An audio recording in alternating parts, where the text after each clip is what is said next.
अस्सलाम वालेकुम दोस्तों, डॉक्टर साजिद आपकी खिदमत में हाज़िर हूँ। दोस्तों, आज का टॉपिक है मेरा एसाइटोलोप्राम टेबलेट। एसाइटोलोप्राम टेबलेट जो है ये एंटी डिप्रेसेंट मेडिसिन है। जो दोस्त चैनल पर नए हैं प्लीज़ चैनल को सब्सक्राइब कर लें और बेल आइकॉन प्रेस कर लें।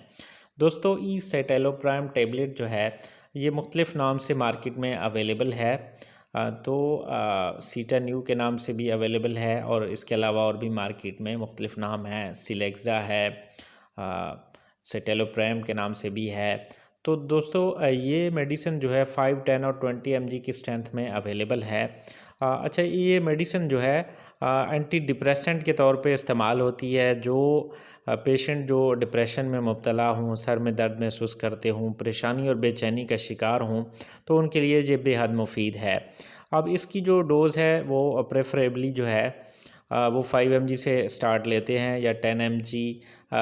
रात को जो है एक गोली रोज़ाना जो है रात को आपने लेनी है। लेकिन आप एक डॉक्टर की जो है एडवाइस है उसके मुताबिक लेंगे। जो डॉक्टर आपको जो है दवाई लिख के देगा तो उसके मशवरे से आप लेंगे।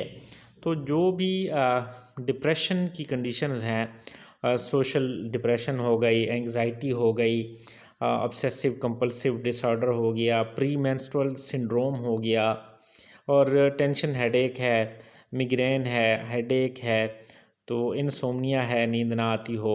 और इसी तरह जो अगर किसी तरह का कोई जो नशा जो है छुड़ाने के लिए शराब या कोई और नशा, तो उसमें भी जो है एडिक्शन को क्विट करने के लिए भी ये मेडिसिन जो है इस्तेमाल होती है। तो ये आपको बताना मकसूद है ताकि आपको इस मेडिसिन के बारे में आपको मालूमात हो, आपकी जानकारी हो। आपको वीडियो आपको अच्छी लगी हो तो लाइक, कमेंट और शेयर करना ना भूलिएगा। शुक्रिया।